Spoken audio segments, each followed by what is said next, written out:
हाँ चलो, नया चैप्टर है that is clubbing of income.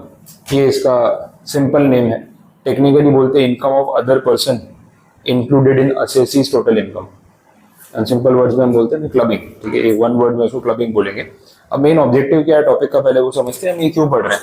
Basic idea ये है कि अगर आप अपनी इनकम पे टैक्स बचाने के लिए इनकम डाइवर्ट करने की कोशिश कर रहे हो, ठीक है, और डिपार्टमेंट को ये बात समझ में आ जाएगी, तो वो लोग क्या करेंगे, उस ट्रांजैक्शन को रिवर्स करके टैक्सेबिलिटी आप ही के हेड के अंदर या आपके अकाउंट के अंदर ही चार्ज करेंगे वैसा।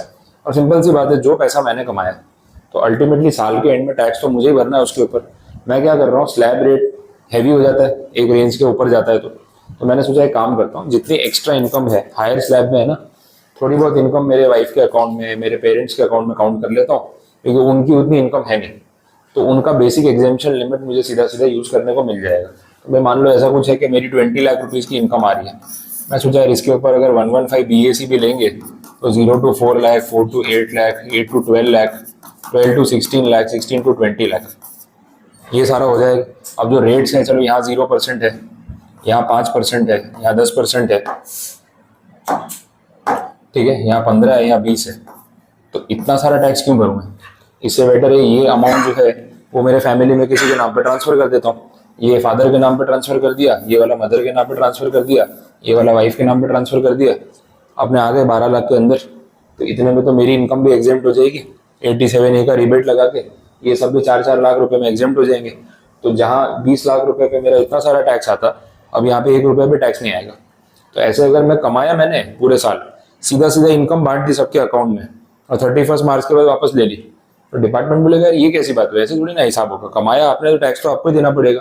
तो अगर आप अपनी इनकम जो है वो किसी और के अकाउंट में डाइवर्ट करते हो जो लीगली वैलिड नहीं है और जो करना अलाउड नहीं है, तो जितना भी आप ये करोगे ना, डिपार्टमेंट वापस वो इनकम उठा के आप ही के अकाउंट में क्लब कर देगा, उसको प्लस कर देगा और टैक्स आपको ही पे करना पड़ेगा। अब क्लबिंग प्रोविजन ऐसे हैं कि ये कंप्लीट नहीं है। अगर हम सेक्शंस की बात करें तो यहाँ पे ना सेक्शन नंबर स्टार्ट होगा 60 से और जाएगा 65 तक। तो ऐसा नहीं है कि हर एक ट्रांजेक्शन क्लबिंग में कवर हो ही जाता है। इन्होंने इस चैप्टर में सिलेक्टेड ट्रांजेक्शन्स को टारगेट किया और उन ट्रांजेक्शन्स पे क्लबिंग प्रोविजंस लगाए। अगर उसके अलावा आप कोई ट्रांजेक्शन करते हो तो हो सकता है कि क्लबिंग अट्रैक्ट ना हो। अब हमें इस चैप्टर में से यही समझना है कि कौन कौन से ट्रांजेक्शन्स में क्लबिंग होती है और कौन से में नहीं होती। मेनली इन्होंने कॉमन ट्रांजेक्शन टारगेट किए जो फैमिली मेंबर्स के बीच में होता है। कोई अननोन पर्सन को तो अपनी इनकम ट्रांसफर करेगा नहीं, करेगा तो फैमिली में ही करेगा। तो सिलेक्टेड ट्रांजेक्शन्स उन्होंने टारगेट किए जो सबसे कॉमन है। तो 90% चीजें तो क्लबिंग में वो लोग कवर कर ही लेते हैं, लूपहोल्स खत्म हो जाते हैं, फिर भी थोड़ा बहुत रहेगा। अब जो रहेगा उसमें से आप दिमाग लगा लो, बाकी जितना ब्लॉक कर दिया उतना खत्म हो गया। आया समझ में, ये देखना आपने। अब देख लेते हैं सेक्शंस की रेंज तो मैंने आपको बताई दी, 60 से लेकर 65।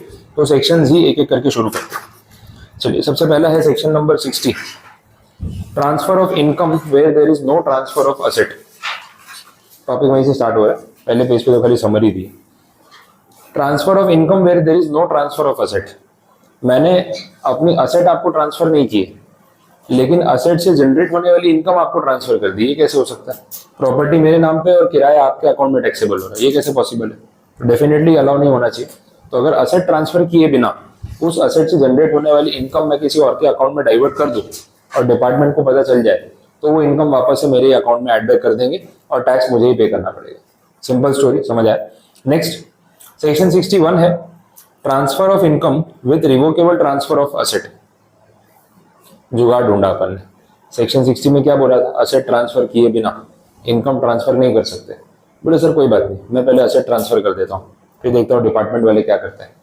पर फिर असेट ट्रांसफर कर दी तो वो तो वन टाइम हो गया, असेट तो गई। बोले नहीं, मैं असेट ट्रांसफर करूंगा रिवोकेबल नेचर का। रिवोकेबल का मतलब कि मैं वो ट्रांसफर करने के बाद वापस ले सकता हूँ। समझ आ रहा है? असेट ट्रांसफर की 31 मार्च से पहले, इनकम ट्रांसफर कर दिया आपके अकाउंट में, 31 मार्च के बाद असेट वापस मेरे नाम पे रिवर्ट कर ली, रिवोकेबल ट्रांसफर ऑफ असेट। तो डिपार्टमेंट बोलेगा बात तो वही हो गई ना भाई, घुमा फिरा के तुमने खाली इनकम ही तो डाइवर्ट की, ये भी नहीं चलेगा। तो 61 में रिवोकेबल ट्रांसफर ऑफ असेट के बेसिस पे पास ऑन की गई इनकम ट्रांसफर को भी ब्लॉक कर दिया। तो इन शॉर्ट, अगर आप परमानेंटली किसी को असेट पास ऑन कर रहे हो, उस पर कोई कमाई उसकी जनरेट होती है तो समझ आता है। लेकिन रिवोकेबल ट्रांसफर का मतलब क्या है? आज असेट दी, कल वापस ले ली, तो ये तो सिर्फ दिखाने वाली बात होगी। इस ट्रांजेक्शन को भी यहाँ पे इन्होंने ब्लॉक कर दिया सेक्शन नंबर 61 में। क्लियर हुआ? चलो आगे बढ़ते हैं। नेक्स्ट सेक्शन नंबर 62 है, जो 61 का एक्सेप्शन है। ठीक है, 61 का एक्सेप्शन क्यों है वो समझना है, क्योंकि यहाँ पे इरिवोकेबल ट्रांसफर रिवोकेबल ट्रांसफर हो रहा है तो भी क्लबिंग अट्रैक्ट नहीं होगी। और उसका एक रीजन है, आपने किसी को कोई प्रॉपर्टी ट्रांसफर की, ये प्रीमाइसिस है, ये मैं आपके नाम पे ट्रांसफर कर रहा हूँ, जब तक आप अलाइव हो तब तक आप प्रॉपर्टी यूज करो आपकी। आपको कुछ हो गया तो प्रॉपर्टी मेरे नाम पे वापस ट्रांसफर हो जाएगी, बट तब तक नहीं होगी। This is revocable transfer but with life time interest of a beneficiary. यहाँ पे ऐसा है कि प्रॉपर्टी वापस मेरे नाम पे ट्रांसफर हो सकती है, लेकिन उसके लिए आपका मरना जरूरी है, तब तक तो प्रॉपर्टी आप ही की रहेगी। तो कंडीशनल है, ये रिवोकेबल है बट कंडीशनल है। मेरे हाथ में नहीं है कि मैं जब चाहूँ प्रॉपर्टी वापस ले सकता हूँ। प्रॉपर्टी मैंने आपको दी है लेकिन आपकी लाइफ टाइम के लिए। तो इस सिचुएशन में डिपार्टमेंट समझता है कि ये क्लबिंग के प्रोविजन से बचने के लिए या टैक्स की चोरी के लिए नहीं है, इसका रीजन अदरवाइज है। सामने वाले को जब तक वो अलाइव है तब तक उसको एक प्रॉपर्टी या उसको एक स्टेबिलिटी देने के लिए ट्रांसफर किया गया, और ये प्रॉपर्टी मेरी तरफ वापस तभी आएगी जब सामने वाले की डेथ हो जाएगी, उससे पहले नहीं आएगी। तो ये ट्रांसफर रिवोकेबल होते हुए भी जो है क्लबिंग के प्रोविजंस को अट्रैक्ट नहीं करेगा। तो अगर मैंने आपको प्रॉपर्टी ट्रांसफर कर दी है और आपकी लाइफ टाइम के लिए, जितने भी साल आपको किसको पता है, तो तब तक उस प्रॉपर्टी से जो भी इनकम जनरेट होगी वो टैक्सेबल किसको होगी? आप ही को होगी। मैं उस पर कोई टैक्स नहीं भरूंगा। लेकिन कल को आपको कुछ हो गया तो प्रॉपर्टी मेरे नाम पे वापस रिवर्ट हो जाएगी, उसके बाद टैक्स कौन भरेगा? उस प्रॉपर्टी से आने वाली इनकम पे मैं भरूंगा। कंसेप्ट क्लियर है? ठीक है। तो this is section number 62, transfer for life time of a beneficiary. बोलो कुछ कंफ्यूजन? चलिए आगे बढ़ते हैं। Section number 63। इतना सब पढ़ाने के बाद इनको याद आया कि यार मीनिंग तो समझाया नहीं, ट्रांसफर क्या होता है, रिवोकेबल ट्रांसफर क्या होता है। बोले मीनिंग बता देते हैं आगे बढ़ने से पहले। तो पूरा ब्लॉक खत्म होने के बाद लास्ट में बता रहे हैं व्हाट इज रिवोकेबल ट्रांसफर। मैंने तो आपको बता ही दिया ऑलरेडी। तो थोड़ा सेक्शन का इनका ओरिएंटेशन जो है ना वो उल्टा है, पहले समझाना चाहिए था।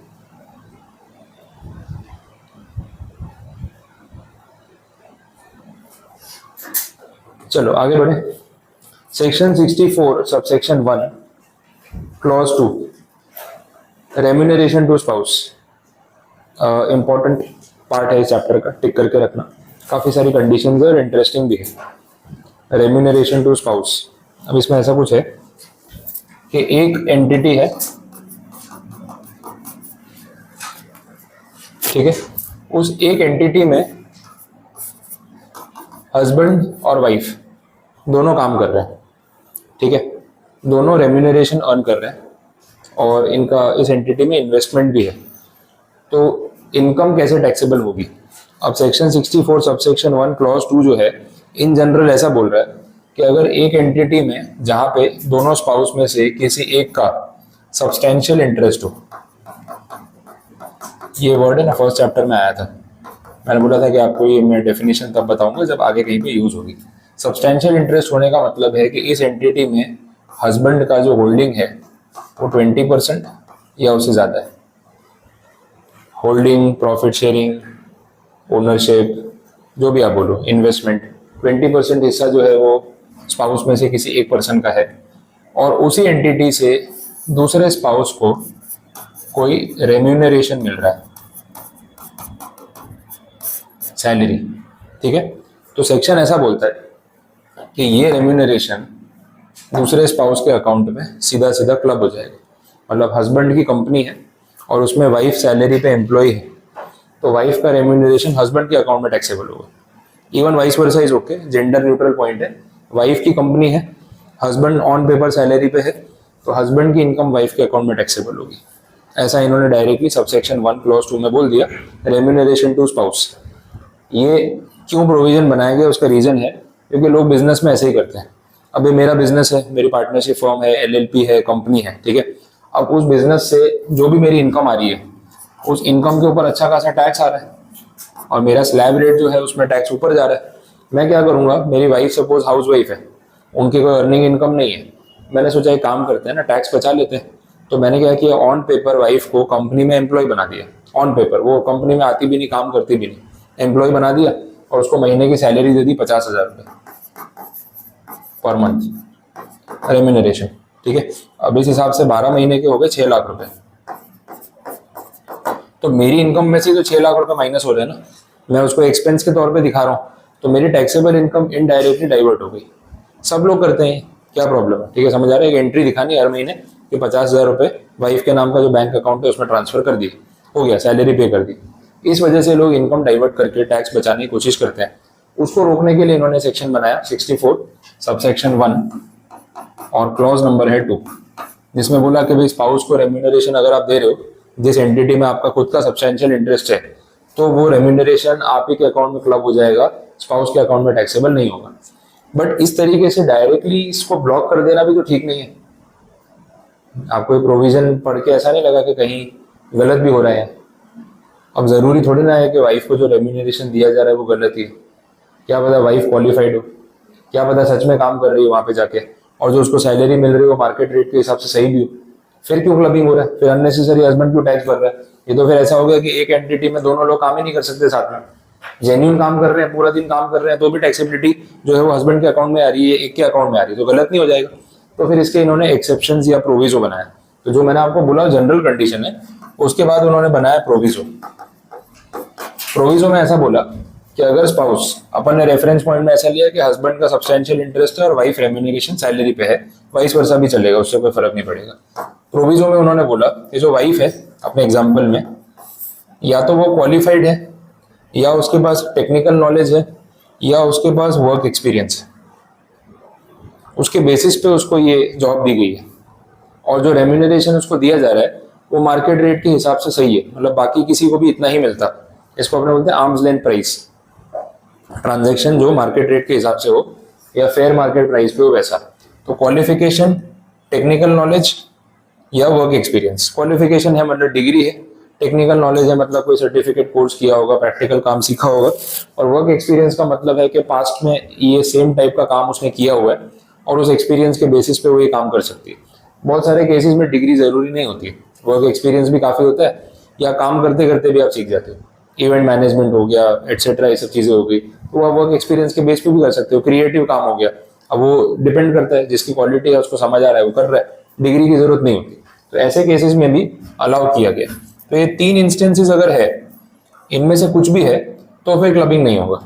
अब ये बात समझ आती है कि चलो फेयर इनफ, तो क्वालिफाइड है, अब मेरी कंपनी है, मैंने वाइफ को अकाउंटेंट के तौर पे अपॉइंट किया है, अब वाइफ ने एमकॉम किया हुआ है और उसको सैलरी दे रहा हूँ महीने की 25-30 हज़ार रुपए, तो फिर एमकॉम की पढ़ाई किया हुआ बंदा अकाउंटेंट का काम आराम से कर सकता है। और एक अकाउंटेंट को 20 से 30 हज़ार रुपए अगर मंथली सैलरी दे रहे हैं, तो मार्केट रेट के हिसाब से वो बहुत ज्यादा नहीं है।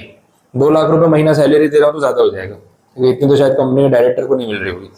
वो पता चल रहा है कि ओवर डाइवर्जन है, बट 20-30 हज़ार रुपए आप डाइवर्ट कर लो, तो विद इन द रेंज अगर आप कर भी रहे हो। वाइफ एक्चुअली कंपनी में आती भी नहीं है, अकाउंट्स को देखती भी नहीं, अकाउंट्स नहीं कर रहा हूँ, वो डिपार्टमेंट को फर्क नहीं पड़ता, ऑन पेपर जस्टिफाइड है ना कि भाई स्पाउस को जितना पैसा दे रहे हो वो उसकी क्वालिफिकेशन के हिसाब से बराबर है, तो फिर कोई प्रॉब्लम नहीं चलेगा, आप आराम से वो अमाउंट ट्रांसफर करो और उस पर टैक्स जो बचाना है बचा लो।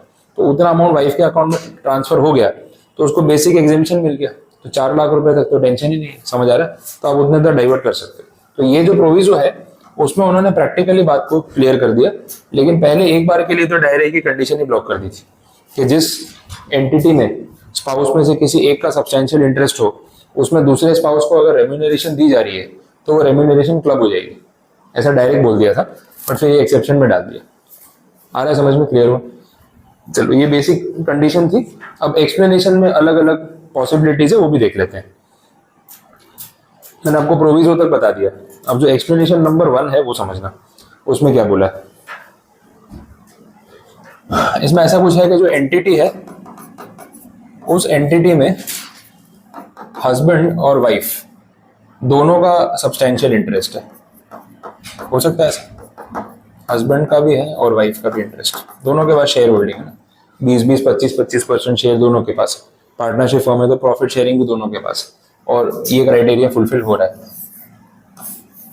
अब दूसरा क्राइटेरिया ये है कि क्वालिफिकेशन दोनों के पास नहीं है, ठीक है, और रेम्यूनरेशन भी दोनों को मिल रहा है। बात समझ आई? ये अपना कंपनी है गड़ा इलेक्ट्रॉनिक्स, ठीक है, जेठा भाई दया बहन, क्वालिफिकेशन दोनों के पास नहीं है, रेम्यूनरेशन दोनों को मिल रहा है, सब्सटेंशियल इंटरेस्ट भी दोनों का है, ठीक है। अब ऐसे में क्लबिंग कहाँ करे, किसकी इनकम किस में क्लब करे? तो दोनों ही पढ़े लिखे नहीं, दोनों को रेम्यूनरेशन भी मिल रही है, दोनों मालिक है कंपनी के, अब क्या करेंगे? तो ऐसी सिचुएशन में एक्सप्लेनेशन नंबर 1 ये बोलता है, एक काम करो, ये सारा क्राइटेरिया छोड़ दो, आप कोई दूसरा क्राइटेरिया पकड़ लो जिसको हम बोलेंगे अदर इनकम। अदर इनकम मतलब इनकम फ्रॉम अदर सोर्सेज नहीं, अदर इनकम मतलब ये वाली जो इनकम है इसको छोड़ के बाकी भी उनकी सारी जो भी इनकम होगी। अब अदर इनकम में तो फिर सब आ गया ना, सैलरी आ गया, एचपी आ गया, पीजीबीपी आ गया, कैपिटल गेन आ गया, अदर सोर्सेज आ गया। मतलब इस रेम्यूनरेशन को छोड़ के बाकी की जो भी उनकी इनकम है सबका टोटल कर दो, that is other income, not income from other sources. ये अदर इनकम जिसकी ज्यादा है उसमें क्लबिंग होगी। डिपार्टमेंट में स्मार्ट है ना, क्लबिंग ज्यादा वाले में करेगा ना, तो ऊपर के स्लैब में और टैक्स मिलेगा। अब मान लो हस्बैंड की इनकम ज्यादा है वाइफ से, ये वाली अदर इनकम, तो इसका मतलब ये है कि वाइफ का ये जो रेम्यूनरेशन है ना, ये हस्बैंड के अकाउंट में जाके क्लब हो जाएगा। तो टैक्स कौन कितना भरेगा वो समझो। हस्बैंड और वाइफ की टैक्सेबिलिटी की बात करें, हस्बैंड का खुद का जो रेम्यूनरेशन आ रहा है सेल्फ, उस पर तो वो खुद ही टैक्स भरेगा ये वाला। वाइफ का जो रेम्यूनरेशन आ रहा है उस पर भी वो टैक्स भरेगा, खुद की अदर इनकम पे भी वही टैक्स भरेगा। समझ आ रहा है? वाइफ कौन सी इनकम पे टैक्स भरेगी? सिर्फ अपनी अदर इनकम, ये वाली इनकम, वो क्लब नहीं करनी है। क्लबिंग किसका होगा? रेम्यूनरेशन का क्लबिंग होगा ना। वाइफ की ये इनकम भी तो है, उसमें तो खुद टैक्स भरेगी, वो थोड़ी क्लब करनी है। समझ आ रहा है? इस एंटिटी से आने वाला जो रेम्यूनरेशन है उसको लेके सवाल है, तो उस पर टैक्स कौन भरेगा? तो बोला दोनों का इंटरेस्ट है, दोनों क्वालिफाइड नहीं है, दोनों को रेम्यूनरेशन मिल रहा है। अब किसका रेम्यूनरेशन किस में क्लब करे? बोले काम करो, अदर इनकम देख लो, जिसकी अदर इनकम ज्यादा है उसमें रेम्यूनरेशन क्लब कर दो। अगर वाइफ की अदर इनकम ज्यादा होती तो ये रेम्यूनरेशन यहाँ पे क्लब हो जाता। अब बात समझ आई? सिंपल हो गया। चलो, कुछ कंफ्यूजन है तो बताओ। क्लियर? एक एग्जांपल फ्रेम कर लेते हैं, चलो इसमें।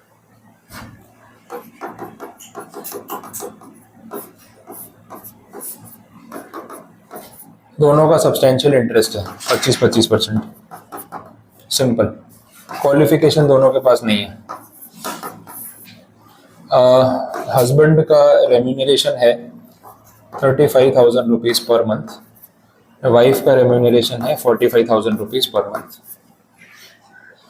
ये क्राइटेरिया है। और अदर इनकम, हस्बैंड की अदर इनकम है 6 लाख रुपए, वाइफ की अदर इनकम है 4,90,000, ऐसा कुछ। अब इसके बेसिस पे आपको ये बताना है कि क्लबिंग होगी या नहीं होगी, कौन सी क्लबिंग कहाँ पे होगी, क्या क्राइटेरिया है। होगा क्लबिंग होगा। फैक्टर क्या है, किस बेसिस पे डिसाइड करें? अदर इनकम के बेसिस पे।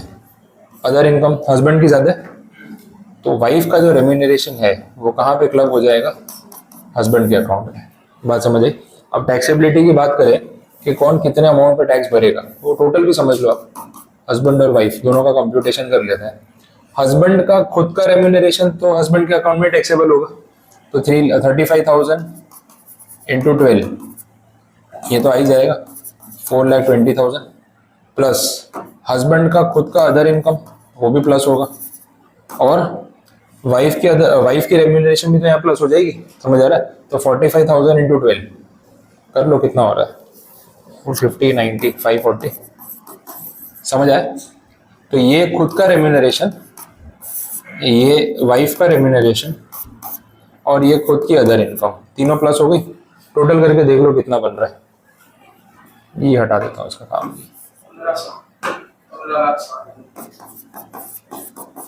ये हस्बैंड की टैक्सेबिलिटी, और वाइफ की टैक्सेबिलिटी कुछ है क्या? ये वाली तो वहां चली गई, लेकिन ये तो पे करना पड़ेगा 4,90,000। बात समझ आई? ये कंडीशन है। लिख लो एक बार, इसको ऐसे नोट कर लो तो आपके ध्यान में रहेगा। और एक्सप्लेनेशन नंबर 1 की लैंग्वेज भी पढ़ लो, फिर 2 बताता हूँ।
बोलो समझ आया?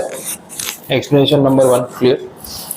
एक्सप्लेनेशन नंबर 2 में उन्होंने समझाया कि सब्सटेंशियल इंटरेस्ट क्या होता है, तो वो मैंने आपको ऑलरेडी बताया। उसमें एक ध्यान रखने वाला पॉइंट ये है 20% से ज्यादा होल्डिंग होना आपका और आपके रिलेटिव्स का मिला के ऐसे बोला जाता है। वो पॉइंट अभी तक मैंने नहीं समझाया था, बता रहा हूँ। देख लो, जो भी एंटिटी है, मान लो हस्बैंड के खुद के पास 10% शेयर्स है, ठीक है, वाइफ के पास 5% शेयर्स है, और हस्बैंड के जो फादर है, ठीक है, उनके पास 3% शेयर्स है, और हस्बैंड की मदर है, उनके पास भी 3% शेयर्स है, ऐसा मान लेते हैं। ठीक है, ये सब कंडीशंस है। अब अगर हम सब्सटेंशियल इंटरेस्ट चेक कर रहे हैं, सपोज हस्बैंड का सब्सटेंशियल इंटरेस्ट चेक कर रहे हैं, ठीक है, तो ऐसे देखा जाएगा हस्बैंड का खुद का इंटरेस्ट प्लस उसके रिलेटिव्स का इंटरेस्ट मिला के देखा जाएगा कि 20% हो रहा है या नहीं हो रहा है। रिलेटिव्स में वही आएंगे, स्पाउस, सिबलिंग्स, पेरेंट्स, चिल्ड्रन, वैसा होगा। अब हस्बैंड के रिलेटिव, हस्बैंड खुद तो है 10% होल्डिंग लेके बैठा है, उसका स्पाउस भी काउंट होगा, उसके पेरेंट्स भी काउंट होंगे। इन-लॉज नहीं काउंट होते, खुद के पेरेंट्स काउंट होते हैं, वैसा है। अब ये आप टोटल करके देख लो कितना हो रहा है, 21% हो रहा है। तो बोल सकते हैं कि भाई हस्बैंड का सब्सटेंशियल इंटरेस्ट है, देखिए हस्बैंड के अकाउंट में उसकी वाइफ का भी होल्डिंग काउंट होगा, उसके खुद के पेरेंट्स का भी होल्डिंग काउंट होगा। अब यही वाइफ की बात करें तो वाइफ के होल्डिंग में उसका खुद का 5% काउंट होगा, उसके स्पाउस का 10% काउंट होगा, बट इन लॉज का काउंट नहीं होगा। ठीक है, तो टोटल कितना हो गया? 15। ऐसे गिना जाता है सब्सटेंशियल इंटरेस्ट। बात समझ आ रही? ये चीज समझ में आती है। तो अगर ये एक्सप्लेनेशन आपको नहीं पता होगा तो आप गलत करके आ जाओगे, फिर आपको लगेगा नहीं सब्सटेंशियल इंटरेस्ट तो है ही नहीं, बट खुद के साथ खुद के रिलेटिव्स भी देखे जाते हैं, वो पॉइंट है। ठीक है, एक्सप्लेनेशन नंबर 2 कवर हो गया। कोई कंफ्यूजन यहाँ तक? क्लियर? देख लो, नोट करना है तो कर लो। फिर एक और पॉइंट बचा है वो बता देता हूँ।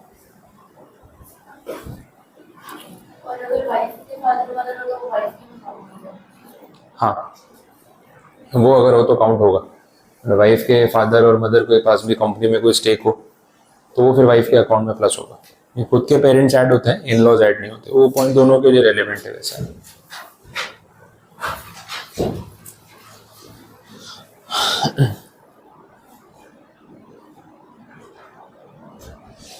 बोलो, हो गया? नोट किया? सर अभी जो पीछे पॉइंट देख रहे थे ना अदर इनकम वाला, उसमें कंडीशन है, अगर ये अदर इनकम दोनों की सेम हो तो 6 लाख 6 लाख तो क्लबिंग नहीं होगी। अगर दोनों की अदर इनकम सेम है फिर किसका रेम्यूनरेशन किस में क्लब करे? बोले एक दूसरे में क्लब कर देते हैं, क्या फायदा? कुछ ज्यादा फर्क पड़ेगा नहीं। तो केस लॉ का डिसीजन है कि अगर अदर इनकम दोनों की सेम हो जाए तो फिर कोई क्लबिंग करने की जरूरत नहीं, अपना अपना टैक्स खुद भर लो। वैसा तो अच्छा आइडिया है। अगर ऐसा कहीं हो रहा है तो आप अदर इनकम सेम दिखा दो। नंबर्स के साथ तो अपने कितना भी खेल सकते हैं, कोई प्रॉब्लम नहीं।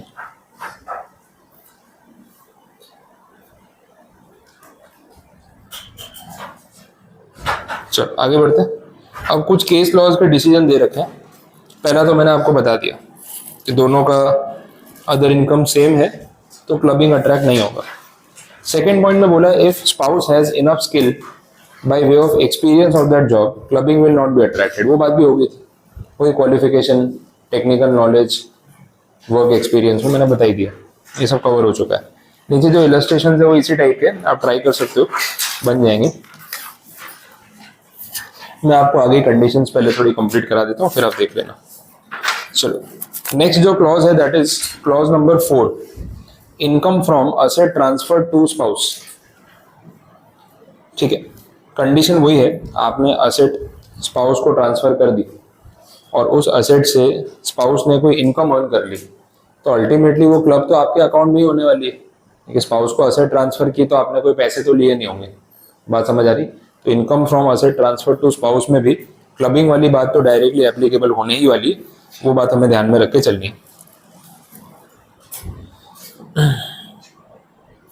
ठीक है, अब इसमें एग्जांपल आपको लेना हो तो बहुत सारी चीजें पॉसिबल है। सिर्फ एक हाउस प्रॉपर्टी इन्होंने एग्जामिनेशन में रखा है तो हम हाउस प्रॉपर्टी के अलावा कोई और एग्जांपल ले लेंगे। वैसा मान लो ऐसा कुछ है कि हस्बैंड ने वाइफ को बहुत सारी ज्वेलरी ट्रांसफर कर दी, गिफ्ट ही हो गया एक तरीके से, ठीक है, ज्वेलरी गिफ्ट कर दी। अब रेडीमेड ज्वेलरी है ऑर्नामेंट्स बने हुए हैं, नेकलेस है हैवी, ये सब चीज़ें ज्वेलरी बनी हुई है। वाइफ ने बहुत सारी ज्वेलरी उसके पास है, उसने एक पॉइंट पे सोचा क्या क्या करूँ इसका, इतनी सारी ज्वेलरी डेली वेयर में कोई पहनता नहीं है, अपने को इतने फंक्शन होते नहीं, ऐसी लॉकर में पड़ी है। वाइफ ने क्या किया, वो ज्वेलरी को रेंट पे देना शुरू कर दिया। शादियों के फंक्शन में, इवेंट्स में काफ़ी लोग रेंटेड ज्वेलरी पहनते हैं, ट्रेंड है आजकल, ठीक है, और सही भी है, प्रैक्टिकल है, आपका कॉस्ट भी बचता है और आपको जो अच्छी ज्वेलरी पहननी है आप वो कैरी भी कर सकते हो। तो भाई ज्वेलरी रेंट पे देना शुरू कर दिया। अब इस रेंट की जो इनकम है उस पर टैक्स कौन भरेगा, वाइफ भरेगी या हस्बैंड? क्लबिंग होगी या नहीं होगी, ये पॉइंट है। सेक्शन क्या बोल रहा है, income from asset transfer to spouse, spouse को जो असेट ट्रांसफर की उससे जो भी इनकम जनरेट हुई उस पर टैक्स जो है वो तो आप ही को भरना पड़ेगा। वैसा हस्बैंड ने वाइफ को जो असेट ट्रांसफर की, वाइफ ने उससे इनकम कमाई, वो इनकम जो है हस्बैंड के अकाउंट में टैक्सेबल हो जाएगी, बिकॉज ये ज्वेलरी गिफ्ट थी। अच्छा, हस्बैंड ने वाइफ को ज्वेलरी बेची होती तो, पैसे लिए होते तो मार्केट वैल्यू के हिसाब से, तो क्लबिंग नहीं होती। एंट्री दिखानी थी, गिफ्ट मत दिखाओ ना। आप गिफ्ट दिखाओगे और उससे उसने बिजनेस कर लिया या इनकम कमा ली तो टैक्सेबिलिटी आपके अकाउंट में आएगी, ये पॉइंट है। अच्छा, हस्बैंड ने वाइफ को गोल्ड बिस्किट्स या गोल्ड कॉइन गिफ्ट किए, वाइफ ने उसमें ज्वेलरी बनवा ली और फिर रेंट पे देना स्टार्ट कर दिया, तो भी क्लबिंग होगी।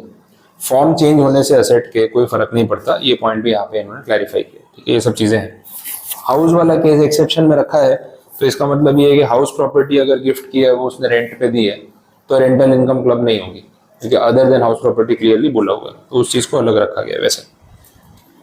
चलिए, हाउएवर करके जो एक्सेप्शंस है ना वो अच्छे पॉइंट्स हैं, उसमें काफी सारे एग्जांपल्स है अलग अलग, वो देख लेते हैं, सारे पॉइंट डिफरेंट है। सबसे पहला पॉइंट जो बोला है, that is transferor has received adequate consideration. Husband ने वाइफ को असेट ट्रांसफर की, हस्बैंड को पता था बाद में क्लबिंग होगी, तो बोला एक काम करते हैं, एंट्री दिखा देते हैं, मैं तुझे जितनी ज्वेलरी दे रहा हूँ, अगर तुझे ज्वेलरी का बिजनेस ही शुरू करना है तो इस ज्वेलरी का पेमेंट कर दे, मुझे अकाउंट में एंट्री तो दिखानी है, तेरे बैंक अकाउंट से मेरे बैंक अकाउंट में चेक इशू कर दे। तो क्या ऑन पेपर क्या दिखा देंगे कि भाई सेल है और मार्केट रेट पे बेचा है, मतलब एडिक्वेट मनी है, जितना पैसा बनता है उतना चार्ज किया है, तो 1 रुपए का भी क्लबिंग नहीं होगा बाद में, समझ आए। अच्छा, इनएडिक्वेट कंसिडरेशन हो तो आधे पैसे चार्ज किए तो आधी इनकम क्लब होगी, प्रपोर्शनेट। डिपार्टमेंट ने बोला भाई हम तो फिर क्लबिंग तो करेंगे, 20 लाख की ज्वेलरी है, मैंने 10 लाख में दे दी, बोले कंसिडरेशन तो है ना, अरे भाई वो पूरा थोड़ी है। अब वाइफ ने उससे जितनी इनकम कमाई ना, आधी वाइफ के अकाउंट में टैक्सेबल होगी, आधी आप में क्लब हो जाएगी। तो इन शॉर्ट पैसे आपको चार्ज करने तो पूरे चार्ज करने पड़ेंगे। एडिक्वेट कंसिडरेशन वर्ड यूज किया है वैसे, ये पॉइंट ध्यान रखना। दूसरा, transfer has been made in connection with an agreement to live apart. जो भी असेट्स दी गई है वो डाइवोर्स, सेपरेशन, वो वाले मैटर में एलिमनी के तौर पे दी गई है, उसमें तो क्लबिंग आने से रहा। एक तो भाई ऑलरेडी असेट्स दी है सेटलमेंट के तौर पे, उस पर फिर क्लबिंग भी होगा। मतलब डाइवोर्स हो रहा है, हस्बैंड ने वाइफ को गोल्ड ज्वेलरी ये सब दिया और फिर उसमें वाइफ ने उससे इनकम कमाई, उस पर टैक्स हस्बैंड भर रहा है, बोले अब तो वो मैटर ही नहीं है ना, अपना अपना खुद पे करो, वैसी बात होगी। तो अग्रीमेंट टू लिव अपार्ट वाले केस में, सेपरेशन वाले केस में, अगर हस्बैंड ने वाइफ को कुछ भी असेट्स ट्रांसफर की है तो वाइफ की उस पर जो भी इनकम होगी वो हस्बैंड के अकाउंट में क्लब नहीं होगी, वैसा ये सिचुएशन। तीसरा पॉइंट है, the income from the assets transferred shall not be included in the income of the transferor after the death of the spouse. Death के बाद क्लबिंग कैसे हो सकती है, सीधी बात है ना भाई, जब तक बंदा अलाइव है तब तक आप उसके अकाउंट में क्लब कर सकते हो, डेथ के बाद तो क्लबिंग हो भी नहीं सकती, अंडरस्टूड सी बात है। फोर्थ पॉइंट में बोला ये क्लबिंग जो स्पाउस वाले केस में हो रहा है ना, वो तभी होगा जब असेट ट्रांसफर करते टाइम हस्बैंड और वाइफ, मतलब उन दोनों के बीच में हस्बैंड वाइफ का रिलेशन था और इनकम जनरेट होते टाइम भी ये रिलेशन था। मतलब सारी चीजें जो है वो तब हुई है जब दोनों लीगली वेडेड हस्बैंड एंड वाइफ थे। सपोज इसका दूसरा सिनारियो ऐसा हो गया कि भाई आपकी मैरिज होने से पहले आपने अपने स्पाउस को असेट गिफ्ट कर दी, मैरिज होने से पहले, जो मैरिज रजिस्ट्रेशन होता है आपका उसके पहले, तो जिस दिन असेट ट्रांसफर हुई उस दिन क्या आप हस्बैंड वाइफ थे? नहीं, तो ये प्रोविजन से बाहर हो गए, ठीक है। मैरिज होने के बाद आपने गिफ्ट किया, तो जिस दिन गिफ्ट किया उस दिन हस्बैंड वाइफ थे, तो ये सेक्शन बीच में आएगा। तो बोला यहाँ पे कंडीशन ये है कि जिस दिन एक ने दूसरे को असेट ट्रांसफर की और जिस दिन दूसरे की उससे इनकम जनरेट हुई, दोनों दिन पे ये दोनों का आपस में मैरिड होना जरूरी है, तो ये सेक्शन उनके ऊपर इम्पोज होगा। शादी से पहले अगर असेट ट्रांसफर कर दी, बाद में शादी हुई और फिर उस असेट से वाइफ इनकम कमाती जाए, हस्बैंड के अकाउंट में क्लब नहीं होगी, क्योंकि जब गिफ्ट दिया था तब हस्बैंड वाइफ का रिलेशन ही नहीं था, समझ आ रहा है। बट ये फिर आपको सोच समझ के करना चाहिए, शादी से पहले ही आपने असेट गिफ्ट कर दी तो बाद में शादी हुई नहीं हुई महंगा पड़ सकता है, ठीक है वैसे। तो ट्रस्ट फैक्टर भी आ सकता है बीच में वैसा। तो ये कंडीशन है, दोनों डेट्स पे हस्बैंड वाइफ का रिलेशन एग्जिस्ट करना जरूरी है। इसलिए तो फिर वो डाइवोर्स वाला पॉइंट भी तो बाहर निकल गया ना। डाइवोर्स हो गया, उसके बाद वाइफ की इनकम हो रही है उस असेट से, तो उस पर हस्बैंड क्यों टैक्स भरेगा? जब इनकम जनरेट हो रही है तो हस्बैंड वाइफ का रिलेशन ही नहीं।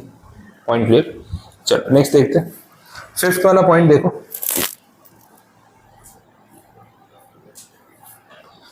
Only the direct income earned with the help of the transferred asset shall be included in the income of the transferor. Indirect income shall not be included. समझा देता हूँ indirect income क्या है। अभी अपन जो example देख रहे थे वही कंटिन्यू करते हैं। हस्बैंड ने वाइफ को गोल्ड गिफ्ट किया, ज्वेलरी गिफ्ट की, वाइफ ने ज्वेलरी का बिजनेस शुरू कर दिया, रेंट पे दे दी। वाइफ की रेंटल इनकम हस्बैंड के अकाउंट में टैक्सेबल होगी, वो बात तो अपन ने कर ली जो ज्वेलरी से आ रही है।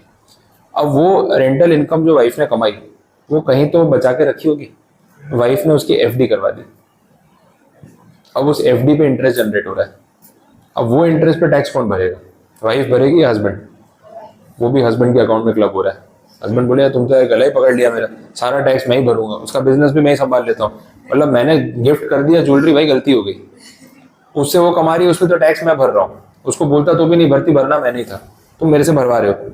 अब वो पैसे मेरे पास आते नहीं है, वो पैसे वो बचा के अपनी एफडी करा रही है, उसका इंटरेस्ट वो कमा रही है, वो इंटरेस्ट भी वो खुद पे खर्च कर रही है। अच्छा, उस पर टैक्स भी मैं भरूंगा? क्या मतलब हुआ? ये कोई लिमिट तो होती है ना। मतलब सोर्स ऑफ इनकम मेरे को ही मानोगे हर चीज में, ये कैसी बात होगी? समझ आ रहा है? अब मान लो एफडी के इंटरेस्ट से उसने शेयर खरीद लिए, कल को शेयर बेचेगी, उस पर कैपिटल गेन होगा, जब तक शेयर होल्ड करेगी तब तक डिविडेंड आएगा, सब कुछ मेरे में टैक्सेबल करोगे, ये कौन सी बात हुई? तो बोला डायरेक्ट इनकम टैक्सेबल हो रही है, एक बार समझ में आता है कि मैंने पैसा दिया, मैंने ज्वेलरी दी, उससे उसने इनकम कमाई, लेकिन जो इनकम कमाई उस पर जो इंटरेस्ट अक्यूमुलेट हुआ वो तो कम से कम उसके अकाउंट में टैक्सेबल होना चाहिए। That is indirect income. तो बोला इनडायरेक्ट इनकम जो है वो क्लब नहीं होती, डायरेक्ट वाली क्लब होती है। बोलो कुछ कंफ्यूजन यहाँ तक समझ आ रहा है? नेक्स्ट अगला जो पॉइंट है दैट इज पिन मनी। ये भी एक इंटरेस्टिंग सिनारियो है। Pin money, pin money exactly होता क्या है वो समझते हैं। अब ऐसा है कि ये एक नॉर्मल सेटअप है कि अगर हस्बैंड वाइफ का रिलेशन है, वाइफ घर मैनेज कर रही है, होम मेकर है, हस्बैंड अर्निंग है, तो वह हर महीने घर का खर्चा चलाने के लिए हस्बैंड वाइफ को कुछ पैसे पे कर रहा है, उसमें से घर का सारा मेंटेनेंस, राशन, खाना पीना, लाइट बिल, ये वो जो भी है, और वाइफ सारा एक्सपेंसेस जो है उसको मैनेज कर रही है वैसा है। अब ये जो पैसा हस्बैंड वाइफ को दे रहा है उसमें से जो पैसा वाइफ ने बचा लिया, नॉर्मली लेडीज की हैबिट होती है, जो हाउस वाइफ है मम्मी को पता होगा जितने पैसे आ रहे हैं ना, एक तो उनका फाइनेंशियल मैनेजमेंट तो अलग ही लेवल का है, आप इतनी पढ़ाई करके भी नहीं सीख पाओगे जो उनको आता है। लिमिटेड पैसों में से भी वो बचा लेगी और फिर कुछ ना कुछ पैसा उनके पास रहेगा। और इमरजेंसी में जब घर में किसी के पैसे नहीं होते, पैसे मम्मी के पास ही होते हैं और किसी के पास नहीं होते, तो वो फाइनेंशियल मैनेजमेंट इंडियन लेडीज में ना वो बाई डिफॉल्ट होता है। तो उनको आता है कि कम पैसों में से बचाना कितना है, खर्च कितना करना है, अच्छा कहाँ छुपा के रखती है पता ही नहीं होता है। वो भी एक चैलेंज है, आप ढूंढ नहीं सकते कोई पैसे कहाँ होंगे, कितनी बार तो खुद भी भूल जाती कहाँ रखे, ये होता है नॉर्मली। अब ये जो मंथली मेंटेनेंस का पैसा दिया जा रहा है फ्रॉम हस्बैंड टू वाइफ, उन पैसों में से जो पैसा बच गया वो लीगली वाइफ का होता है, that is called pin money, ठीक है, वैसे बोला जाता है। तो ये जो अमाउंट है, वो पैसा जो बचाया गया वो तो वाइफ का हो गया। अब मान लो आपकी मम्मी ने ऐसे कुछ पैसे बचाए इतने साल से, जब से आप नहीं थे तब से, मैरिज के टाइम से हर महीने थोड़े थोड़े पैसे ऐसे बचाने शुरू किए। अब आज इतने साल हो गए, मम्मी के बहुत सारे पैसे इकट्ठे हो गए, ठीक है। अब वो पैसे शायद थाउजेंड्स में, लैक्स में चले गए होंगे। अब मम्मी ने सोचा कि चलो थोड़ा सा बोलते रिस्पॉन्सिबिलिटी भी कम है, ये लोग बड़े भी हो गए, अब अपना अपना कुछ काम बिजनेस शुरू कर सकते हैं। अब उन पैसों से अगर मम्मी ने बिजनेस शुरू किया तो उससे जो प्रॉफिट होगा वो किसके अकाउंट में टैक्सेबल होगा? मम्मी के अकाउंट में, पापा के अकाउंट में। उस फिर पापा के अकाउंट में टैक्स आ रहा है। पापा बोले पहली बात तो मुझे पता नहीं थी कि इतने सारे पैसे हैं, मैं तो इतने देता भी नहीं था, इतने बचा कहाँ से लिए? अच्छा उन पैसों से बिजनेस कर रहे उस पर टैक्स मैं क्यों भरूंगा? मैं जो बिजनेस कर रहा है वही पे करेगा ना, प्रॉफिट तो मेरे हाथ में आने वाला नहीं। देखो ये भी पैसे मैंने ही दिए थे ना, ये पैसों के बारे में मुझे कोई हिसाब पता है ना, इसमें से जो प्रॉफिट होने वाला है उसमें मुझे कुछ मिलने वाला है। अब ये भी टैक्स मैं भरूंगा तो गलत नहीं हो गया? तो जब पिन मनी लीगली वाइफ का है तो फिर उसके ऊपर टैक्स लायबिलिटी वाइफ की, समझ आ रहा है? तो पिन मनी के नाम पे जो भी पैसा बचाया गया इसके ऊपर जो टैक्सेबिलिटी है वो वाइफ की ही रहेगी, स्पाउस की रहेगी, वो हस्बैंड के अकाउंट में वापस क्लब नहीं होगी। ये क्लैरिफाई किया, इसको एक्सेप्शन में रखा है। ये सारा पिन मनी ना बीच में मोदी जी ने लूट लिया था। हाँ, जब डिमोनेटाइजेशन किया ना, सारा पिन मनी पूरे बरसों का पैसा खाली हो गया। मतलब जब से आप हुए होंगे उसके पहले से जो पैसा मम्मी ने इकट्ठा किया ना, वो सारा ये 2016 में मोदी जी ने खाली करवा दिया। क्योंकि वो देखो कोई भी पैसा बचा के रखेगा तो 10, 20, 50 के नोट तो रखेगा नहीं, नोट रखेगा तो 100, 500 या 1000 के रखेगा। अब बड़े नोट ही बंद कर दिए। अब जब ये हुआ तब सारी इंडियन लेडीज का जो ये पिन मनी वाला पूरा स्टॉक था वो खत्म हो गया। अब क्या है, पहले तो हस्बैंड पूछे कुछ पैसे हैं क्या, बोले नहीं मेरे पास कहाँ पैसे, आप देते ही कितने जो बचेंगे, जैसे कैसे तो घर चल रहा है। ठीक है, लास्ट के 5-6 दिन में दिक्कत हो जाती है, पैसे ही नहीं बचते। पैसे होते तो है लेकिन बताए नहीं जाते। अब ये जो बंद कर दिया, अब सब घर जाके बोल रहे हैं भाई जो पैसे निकाल के दे दो, नोट बंद हो गए, अब कोई फायदा नहीं है छुपा के।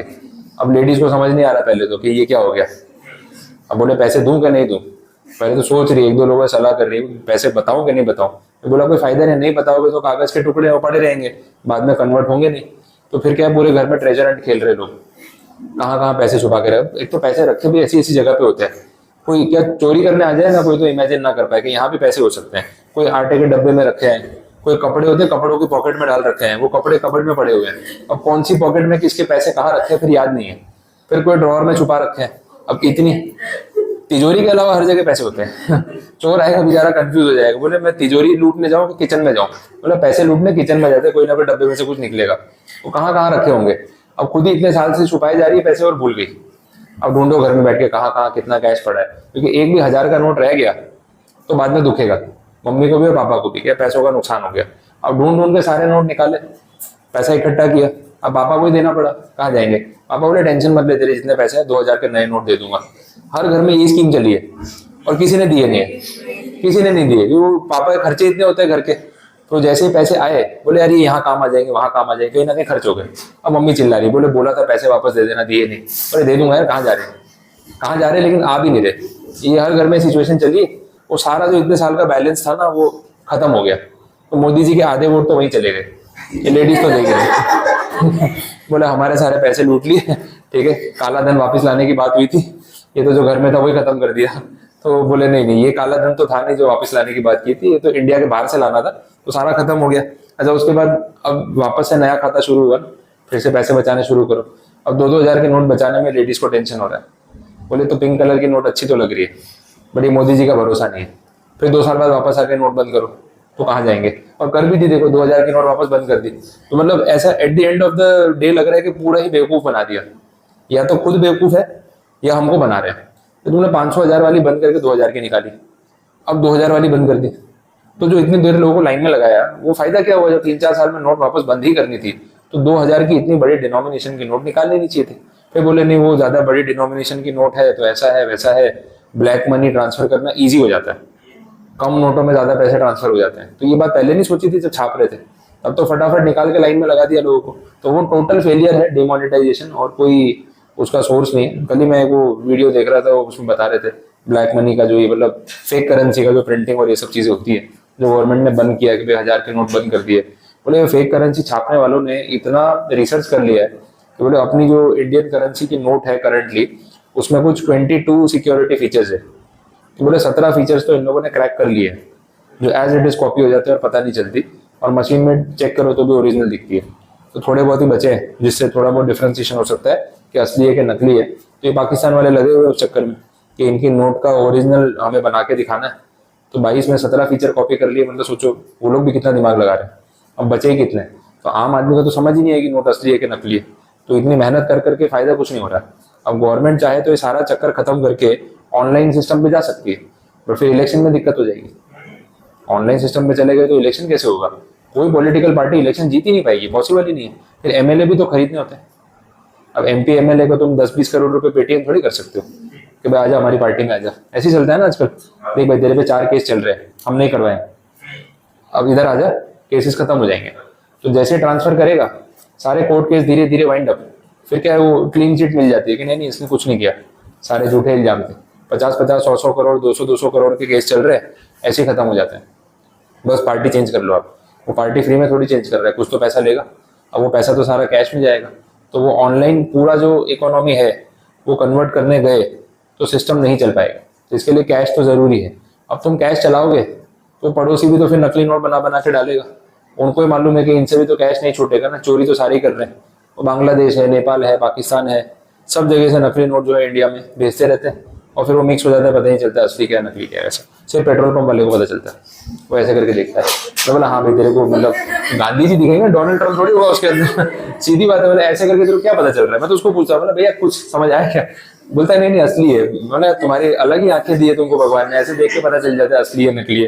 बोला खाली मन की शांति के लिए देख रहे हो? बोला हाँ भैया ऐसे होता है, एक बार देख लिया दिख रहा है सही है तो रख लिया। मैं तो ले ले, ऐसे ही ले ले, फिर क्या फर्क पड़ेगा, गांधी जी तो हर नोट में दिखने ही वाले है ना, वो तो है ही। ठीक है, तो ये है पिन मनी वाला पूरा चक्कर, जहाँ पे वाइफ के अकाउंट में जो भी इनकम है वो उन्हीं के अकाउंट में टैक्सेबल होगी और हस्बैंड के अकाउंट में क्लब नहीं होने वाली। वैसे चलिए आगे बढ़ते हैं। अब जो पॉइंट्स बचे हैं काफी सिंपल से, ज्यादा कुछ नहीं है। क्लॉज नंबर 6 है income accrue to sons wife. देखो ये फैमिली रिलेशंस को टारगेट कर रहे हैं, इनको पता है कि घर घर में पैसे घुमाएंगे लोग टैक्स बचाने के लिए। देखो स्पाउस को ट्रांसफर करोगे तो ब्लॉक किया है इतनी देर से। अब सन्स वाइफ वाला जो केस है, एक तो सीधा सीधा डॉटर इन लॉ बोल सकते थे, सन्स वाइफ मुझे समझ में ऐसा क्यों लिखा। अब बनती नहीं होगी आपस में, कुछ ऐसा है तो अलग बात है, एक्सेप्ट नहीं किया होगा, बोले नहीं सन्स वाइफ इसकी बीवी हमारी बहू नहीं है ये। बोला ये क्या बात है, बोले नहीं ऐसे ही। ठीक है, तो बोल दिया सन्स वाइफ। अब बोला अगर आपने इनकम अपने स्पाउस को ट्रांसफर की तो पंगा है, क्लबिंग हो जाएगी। तो बोले सन्स वाइफ को ट्रांसफर कर देते हैं, ऐसे डॉटर इन लॉ नहीं बोल रहे, लेकिन इनकम टैक्स के मामले में सब चलेगा वैसा। तो अगर ऐसा किया तो भी क्लबिंग आ जाएगी। तो मतलब फादर इन लॉ ने अगर डॉटर इन लॉ या सन्स वाइफ के अकाउंट में इनकम ट्रांसफर कर दी तो भी वो वापस क्लब हो जाएगी, फादर इन लॉ के अकाउंट में एड बैक हो जाएगी, क्योंकि डिपार्टमेंट को पता है कि ये फैमिली में ट्रांजेक्शन सेटअप किया हुआ है टैक्स बचाने के लिए। तो खुद के स्पाउस के अकाउंट में ट्रांसफर करो तो भी प्रॉब्लम है, सन के स्पाउस के अकाउंट में ट्रांसफर करो तो भी प्रॉब्लम है, वो ब्लॉक कर दिया। फिर आया clause number 7 income transfer to other person for benefit of spouse. देखो जैसे जैसे ये लोग ब्लॉक करते जा रहे हैं, आप नया नया रास्ता ढूंढते जा रहे हो। पहले आपने खुद के स्पाउस के अकाउंट में ट्रांसफर करने की कोशिश की, फिर सन्स वाइफ के अकाउंट में ट्रांसफर करने की कोशिश की। अब आपने सोचा फैमिली मेंबर के अकाउंट में ट्रांसफर ही नहीं करना है, बाहर चलते हैं, ठीक है, कोई दोस्त को कांटेक्ट करते हैं। अब मैंने क्या किया, मेरे दोस्त को पैसा ट्रांसफर कर दिया या इनकम ट्रांसफर कर दी, और दोस्त को बोला मेरे स्पाउस के अकाउंट में ट्रांसफर कर दे। डायरेक्ट ट्रांसफर तो हुआ ही नहीं, वाया थर्ड पर्सन हो गया। तो बोला ये सिचुएशन में हमने ब्लॉक कर दी, ये भी नहीं चलेगा। तो अगर ये ट्रेस हो गया कि भाई आपने किसी थर्ड पर्सन को इनकम ट्रांसफर की है जो जिसका कोई लॉजिक नहीं है, और उसने वही इनकम आपके स्पाउस को ट्रांसफर कर दी है, तो समझ आ रहा है कि इनडायरेक्टली आपने पैसा ट्रांसफर किया, तो इसमें भी क्लबिंग हो जाएगी। ये रास्ता भी उन्होंने ब्लॉक कर दिया। अब जैसे जैसे आगे बढ़ोगे आपको दिखेगा कौन कौन से रास्ते ब्लॉक होते जा रहे हैं, फिर एंड में आपको पता चलेगा कौन से रास्ते खुले हैं। दिमाग अपने आप दूसरी साइड भी चलेगा ना, यार ये वाले ब्लॉक है इसमें तो कर सकते हैं तो करो, बाकी ट्रांजेक्शन मना नहीं कर रहे, सिर्फ ये वाले स्पेसिफिक ब्लॉक किए हुए, ये आपको ध्यान रखना है। वैसे चलो देखें आगे।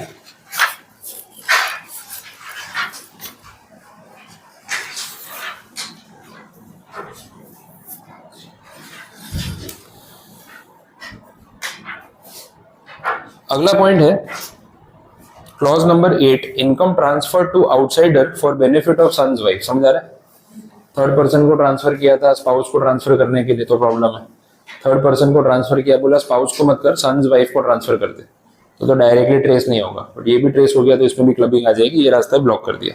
तो ये सारे रूट्स ये लोग ब्लॉक करते जा रहे हैं जितने भी आप कोशिश कर रहे हो, ठीक है। अब इसमें एक्सप्लेनेशन नंबर 3 दिया है, वो आज का पार्ट नहीं है, कैलकुलेशन मैं कल समझाऊंगा पूरा, उसमें कुछ सम सॉल्व करेंगे अपने। उसके बाद कुछ रेलेवेंट केस लॉ डिसीजंस दे रखे हैं, वो समझ लो। सबसे पहला है wife in these provisions means a lawfully वेडेड wife, case law का डिसीजन, ठीक है। ये क्लैरिफाई कर रहे हैं कि ऊपर जितने भी सेक्शन में आपने स्पाउस और वाइफ की बात की है उसमें सिर्फ लॉफुली वेडेड वाइफ को ही वाइफ माना जाएगा वैसा। तो ये तो अच्छी बात है ना, ये तो एसएससी के फेवर में। बाकी के आपके जितने अकाउंट है उसमें कोई क्लबिंग नहीं होगी वैसा, ठीक है। बाकी चलने दो, तो जो लॉफुली वेडेड वाइफ की डेफिनेशन में आ रही है वही क्लबिंग होगा। तो ये एसएससी के फेवर में, उसके अगेंस्ट में तो जा ही नहीं रहा है वैसा, ठीक है। तो जिस अकाउंट में केवाईसी हुआ है आपका वहाँ क्लबिंग होगी, नॉन केवाईसी वाले सारे अकाउंट जो है वो ओपन है, उसमें कोई क्लबिंग का टेंशन नहीं है, ठीक है। नेक्स्ट बोला है इनएडिक्वेट कंसिडरेशन पे प्रोपोर्शनेट क्लबिंग, वो बात मैंने ऑलरेडी आपको बता दी, ठीक है। फिर फोर्थ पॉइंट में मैंने आपको बता दिया इनडायरेक्ट ट्रांसफर, वही आउटसाइडर के थ्रू, वो भी देख चुके अपन, ठीक है। थर्ड वाला जो पॉइंट है ना क्रॉस ट्रांसफर, वो समझ लो, वो भी कोर्ट केस का डिसीजन है, now it is cross transfer. देखो इन्होंने कौन कौन से ट्रांजेक्शन ब्लॉक किए, टू स्पाउस वाला ब्लॉक किया, फिर टू सन्स वाइफ ये वाला ब्लॉक किया, टू थर्ड पर्सन, ठीक है, ये भी ब्लॉक कर दिया, फिर थर्ड पर्सन के थ्रू स्पाउस हो या सन्स वाइफ हो दोनों ब्लॉक कर दिए। तो ये सारे रास्ते अभी तक के लिए ब्लॉक है। फिर आपने सोचा यार और कुछ तो जुगाड़ ढूंढना पड़ेगा। अब ऐसा है कि फैमिली में ना दो भाई हैं, ए और बी, ये दोनों रियल ब्रदर्स हैं, ठीक है। अब ए की मैरिज हो चुकी है, इसकी वाइफ है मिसेज ए, बी की मैरिज हो चुकी है, इसकी भी वाइफ है मिसेज बी, ठीक है। वैसा है। अब पॉइंट ये है कि दोनों हस्बैंड ने अपने अपनी वाइफ को कुछ भी एसेट ट्रांसफर की तो ट्रांसफर टू स्पाउस वाले में क्लबिंग आ जाएगा। अब शाम को बैठे थे, खाना खा रहे थे, दिमाग में आया, बोले यार हम ऐसे डायरेक्ट ट्रांसफर कर रहे हैं तो क्लबिंग का प्रॉब्लम है, क्रॉस ट्रांसफर कर दे तो, समझ आ रहा है, तो क्लबिंग का प्रॉब्लम नहीं आएगा। ये तो सिस्टर इन लॉ हो गया, उसके लिए तो रिस्ट्रिक्शन है ही नहीं। स्पाउस लिखा है, सन्स वाइफ लिखा है, ब्रदर्स वाइफ या सिस्टर इन लॉ तो लिखा ही नहीं है, तो कर देते हैं यहाँ पे ट्रांसफर। अब दोनों ने अपनी अपनी वाइफ को जितना अमाउंट ट्रांसफर करना था वो सिस्टर इन लॉ के अकाउंट में कर दिया, समझ आ रहा है। तो बोले क्लबिंग से बच जाएंगे। कोर्ट केस हुआ, कोर्ट ने बोला नहीं नहीं, ये तो अमाउंट भी सिमिलर है, यहाँ से 5 लाख ट्रांसफर हुए, वहां से 5 लाख ट्रांसफर हुए, ये तो समझ आ रहा है सीधा सीधा क्लबिंग से बचने की कोशिश है। तो बोला यहाँ पे भी क्लबिंग होगी। अब क्लबिंग कैसे होगी वो समझना है। उन्होंने बोला क्लबिंग रिस्पेक्टिव हस्बैंड्स के अकाउंट में होगी, यहां से जो पैसा आया वो यहाँ क्लब होगा, क्योंकि आया तो इसके बिहाफ पे ही है ना, बात समझ आ रही है। इसलिए तो जो यहाँ से एंट्री आई है ना, क्लब अपने अपने रिस्पेक्टिव मतलब हस्बैंड के अकाउंट में ही होगा, ये आपको ध्यान रखना है। इसको यहाँ पे इन्होंने नाम दे दिया क्रॉस ट्रांसफर। बोलो स्कीम समझ आई, ये कंडीशन है, दिस इज क्रॉस ट्रांसफर। और जो 5th पॉइंट बोला है वो तो इम्प्लाइड है, capital gain on gifted assets will be clubbed in the name of transferor. Husband ने वाइफ को शेयर्स गिफ्ट कर दिए, वाइफ ने शेयर्स बेच दिए, प्रॉफिट हो गया, कैपिटल गेन किसके अकाउंट में टैक्सेबल होगा, हस्बैंड के अकाउंट में। क्योंकि ऐसा नहीं होता तो प्रॉफिट बुकिंग के टाइम सब लोग यही करते हैं, पहले स्पाउस को शेयर्स गिफ्ट कर दो, फिर उसके अकाउंट से सेल करवा दो, तो टैक्स अपने पे नहीं आएगा। बोला नहीं, वो तो आपको ही पे करना पड़ेगा, क्लबिंग होगी उसमें। बोलो कुछ कंफ्यूजन समझ आ गई यहाँ तक? चलो, तो ये सब कंडीशंस थी। अब बचा है एक income of a minor child, एक रिकवरी वाला पार्ट और एक ये सेक्शन नंबर 3। इतना ही कंटेंट है, तो कल के लिए बाकी रखते हैं, चलेगा, थोड़ा शांति से सॉल्व करेंगे, सम्स भी देख लेंगे। अभी जो बीच में वो 1-2 इलस्ट्रेशंस थे वो रेम्यूनरेशन टू स्पाउस वाले, वो आप सॉल्व कर सकते हो, कोई प्रॉब्लम नहीं। क्रैकर भी देख लियो साथ में तो देख लेना, बड़ा टॉपिक है नहीं, थोड़े बहुत ही क्वेश्चन होंगे, तो जितने अभी आज पढ़ाया उतने बन जाए तो टारगेट कर सकते हो, उसमें इशू नहीं आएगा। कल ये टॉपिक आपका कंप्लीट हो जाएगा।